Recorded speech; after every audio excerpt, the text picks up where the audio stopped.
빌립보서 1장 12절로 20절, 26절 말씀을 통해서 살든지 죽든지라고 하는 그런 메시지를 통해서 우리가 살든지 죽든지의 신앙, 살든지 죽든지의 신앙, 그것을 우리가 일사각오의 신앙이라고 하는데요. 오늘 본문 말씀에 보니까요, 살든지 죽든지, 오늘 20절 말씀에 나의 간절한 기대와 소망을 따라 아무 일에든지 부끄러워하지 아니하고 지금도 전과 같이 온전히 담대하여 살든지 죽든지 내 몸에서 그리스도가 존귀하게 되게 하려 하나니라고 말하면서 21절에 이는 내게 사는 것이 그리스도이니 죽는 것도 유익함이니라 이렇게 말씀하고 있습니다. 사도 바울은 지금 빌립보에서 이 편지를 쓰면서 이 메인 몸이 되었고 또 복음을 전하다가 옥에 갇힌 그런 상황이 되었습니다. 그런데 그것을 오히려 복음 전파에 도움이 되었다 이렇게 말씀하고 있습니다. 12절 말씀 같이 읽습니다. 형제들아 내가 당한 일이 도리어 복음 전파에 진전이 된 줄을 너희가 알기를 원하노라.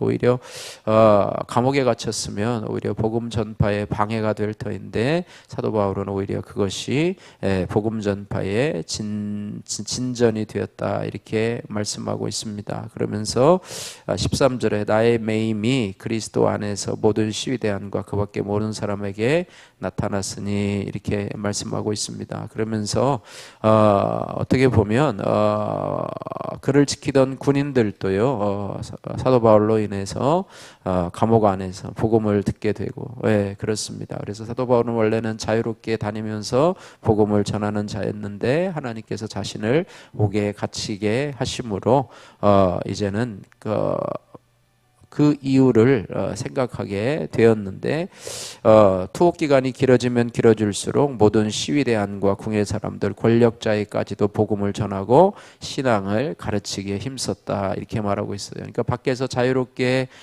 다닐 때에는 또 자유롭게 다닐 때처럼 복음을 전하고 또 감옥에 갇혔을 때에도 왜 내가 자유롭게 하나님께서 나를 자유롭게 다니지 못하게 하고 나를 이렇게 감옥에 가두었는가 이렇게 하면서 원망하고 불평하고 좌절하는 것이 아니라 이곳에서도 하나님의 뜻이 있다. 이곳에서도 복음을 들을 사람이 있다. 자신은 매였으나 복음은 갇히지 않았다라고 하는 그런 신념을 가지고 하나님 앞에 나가는 신앙이 바로 일사각오의 신앙이라고 하는 것입니다. 그러니까 외부에 있어서도 복음을 전하고 또 옥에 있어서도 복음을 전하고 그러니까 어떤 상황 속에서든지 복음을 전하지 못할 상황은 없다라고 하는 것입니다. 요즘은 이 노방전도하는 것이 참 쉽지가 않습니다.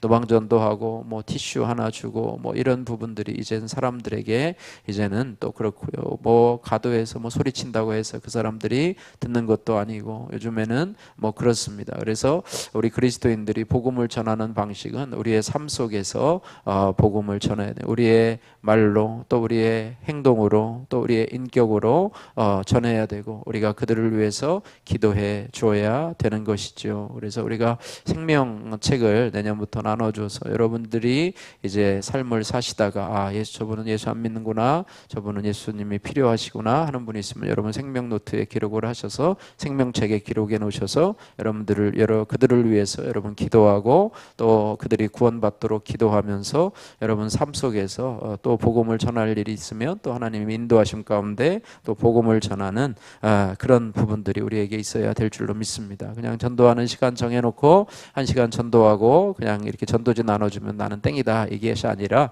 우리의 삶 속에서 사도 바울처럼 밖에 있든지 또 감옥에 있든지 간에 나에게 복음을 들어야 될 사람들이 있겠거니 생각을 하고 하나님의 은혜를 간구하는 것이 바로 사도 바울의 이 살든지 죽든지의 신앙이라고 하는 것입니다.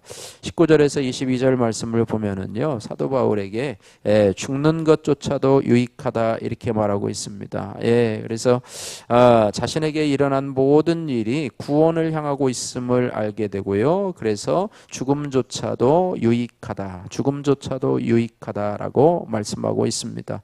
스데반의 순교가 그리스도의 영광이 되고 복음의 확산을 당한 것처럼 바울도 자신의 증언으로 말미암아 하나님의 나라와 복음이 드러나기를 원한다. 이렇게 말하고 있습니다. 그래서 살든지 죽든지라고 하는 신앙은 뭐냐면 살아있을 때도 또 심지어는 죽는 것조차도 유익하다라고 하는 신앙입니다. 그러니까 이곳에 있어도 내가 복음을 전하고 또 저곳에 있어도 복음을 전하고 장소에 따라 상황에 따라 이게 변화되는 것이 아니라 어떤 상황에 처하든지 간에 나는 주의 복음을 전하고 그리스도를 드러내는 그런 삶을 살아간다. 이렇게 말씀하고 있습니다. 그래서 이러한 사건들 속에서 나는 정말로 복음을 전할 수 없는 상황이야. 정말로 나는 이렇게 그런 상황이야. 그러나 하나님은 그곳에서도 나를 복음의 통로로 쓰임받게 하실 거라고 하는 그런 확신을 가지고 내가 복음을 전하는 것, 이것이 바로 사도 바울의 사나 죽으나의 신앙이라고 하는 것입니다. 그래서 살으면 하나님 앞에 복음을 전해서 영광이고 또 죽으면 이 땅에서의 수고와 고통에서 해방되어 그리스도께로 가는, 천국으로 가는 그런 관문이 바로 죽음이기 때문에 죽음조차도 유익하다라고 하는 그런 일사각오의 신앙을 가진 것이 바로 사도 바울의 모습이라고 하는 것입니다.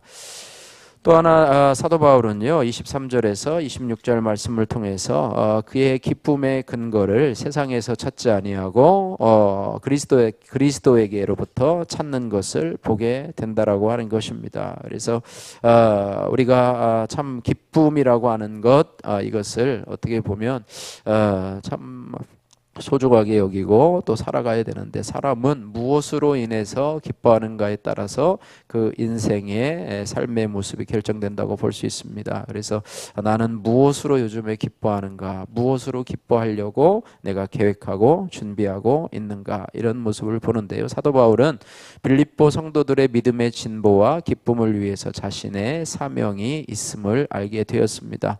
사도 바울은요 단순히 옥의 매임에서 풀려나는 것으로 그가 기뻐하지 아니하고 예수 그리스도 안에서 크게 기뻐하기를 바랐다고 하는 것이죠. 그래서 성도의 기쁨은 주님이 나와 함께 하시는, 나와 임마누엘의 주님으로 함께 하시는, 우리가 성탄의 주님, 우리 임마누엘의 주님이신데요, 주님이 나와 함께 하심이 우리의 삶의 기쁨이고 내가 주님을 믿는 것이 기쁨이고 나 같은 사람에게 주님께서 찾아오셨다는 것, 그 자체가 기쁨이고 감사하고 축복이라고 하는 사실을 기억하면서 우리가 날마다 최선을 다하며 살며 우리에게 주어진 복음의 사명을 감당하는 것, 그리스도를 드러내는 사명을 감당하는 것, 이것이 바로 우리의 기쁨이라고 하는 것이고 감사의 제목이라고 하는 것이죠.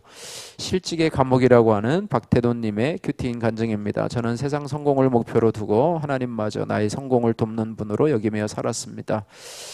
아버지와 남편의 자리도 지키지 않고 사업에 매진했으나 실패하게 되었지요. 그러나 저는 공동체의 권면으로 한 회사의 경력직이 아닌 신입사원으로 입사하게 되었습니다. 그리고 그곳에서 뛰어난 업무 성과를 보여서 대표의 신임을 얻게 되었습니다. 이후 회사에 충성하여 8년간 아내와 주말부부로 지내며 쉼없이 일했습니다. 하지만 저를 시기한 상사의 모함으로 퇴직할 수밖에 없었습니다. 그 뒤 이직한 직장에서도 업무 성과는 좋으나 대표와 의 갈등으로 퇴사를 하게 되었습니다. 실직이라는 매임의 사건이 계속되자 제가 그저 도구처럼 이용했다라고 하는 생각에 회사가 원망스럽고 분하기도 했습니다. 그러나 모든 사건에 우연은 없다는 말이 기억나 기도와 말씀으로 하나님의 뜻을 구하며 내 죄만 보고 회개하기로 결심을 했습니다. 그러던 중 저는 교회에서 다른 지체의 영적 성장을 돕는 교육에 부르심을 받게 되었습니다. 잠시 망설였지만 여태껏 내 뜻만 구하고 살았으니 이제는 돌이켜 착한 뜻으로 그리스도를 전파하기로 마음을 먹었기 때문입니다. 또한 교회 공동체가 내 자녀들의 보호자 역할을 해준 것처럼 나도 작게나마 다른 아이들을 섬기고자 청년부 교사로 지원하게 되었습니다. 그러자 기복적으로 기도하고 말씀을 보던 때와는 달리 영원토록 나를 사랑하시고 어떤 상황에서도 나를 품으시는 주님의 사랑이 담긴 구원의 메시지로 성경이 읽히게 되었습니다. 그리고 저처럼 욕심으로 힘들어하는 지체들의 사연에 더욱 공감이 되어 되어 함께 말씀을 나누며 힘을 얻게 되었습니다.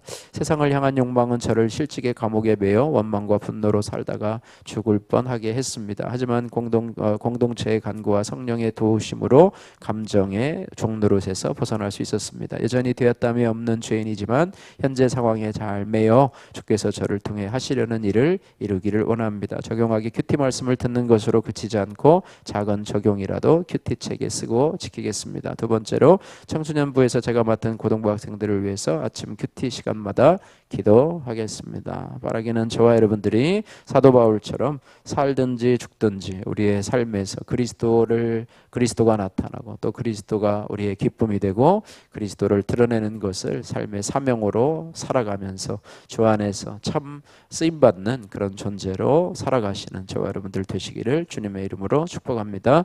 기도하겠습니다. 살아계신 하나님 아버지 감사합니다. 사도 바울의 일사각오의 신앙, 살든지 죽든지 내 안에 그리스도가 존귀하게 되기를 원한다는 그런 신앙을 저희들이 본받기를 원합니다. 하나님 아버지 매인 상황이 우리에게 올무가 되어서 하나님 아버지 원망과 불평으로 우리의 마음이 괴롭게 될 때가 너무나 많은 저희들을 긍휼히 여겨주시고 살든지 죽든지 나를 통해 그리스도가 전파되는 은혜를 보며 기쁨을 누리게 하여 주옵소서. 오늘 하루 이를 악물고 버티기보다는 주님 만날 날을 기대함으로 삶 속에서 구체적인 사명을 가지고 기뻐하며 살아가는 한날의 삶이 될 수 있도록 은혜 베풀어 주옵소서. 예수님 거룩하신 이름으로 기도드립니다. 아멘.